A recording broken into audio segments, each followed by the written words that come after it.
How to reduce WordPress blog spam. As your WordPress site gets more traffic and starts to rank higher in the search engines, you'll begin to get more and more comment spam. These comments provide very little, if any, value and are left for the purpose of generating backlinks to the spammer's site. As the volume increases, it can take up more and more of your time just to filter through the spam to be sure you don't miss the real comments. In this article, we're going to look at a few ways to reduce the amount of spam you receive and the amount of time you spend managing it. The first line of defense against comment spam is to use an effective anti-spam plugin like Akismet or WP Spam Free. These plugins will filter comments against words and phrases that are common in spam. If they identify a comment as spam, it won't go into your comment moderation queue. Instead, it gets added to a spam list. This frees up a lot of your time since the majority of the comments you need to moderate are real ones that you will probably want to have on your site.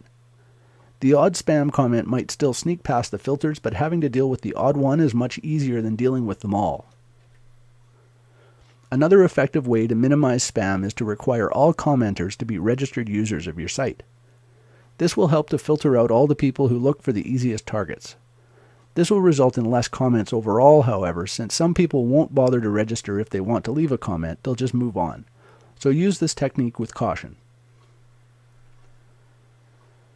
WordPress has a setting that will hold all comments from new commenters for moderation, but approves any future comments once that first one has been accepted. This is another way to reduce the time that you spend moderating, since most spammers won't make the effort to leave a useful comment in order to get their junk approved in the future.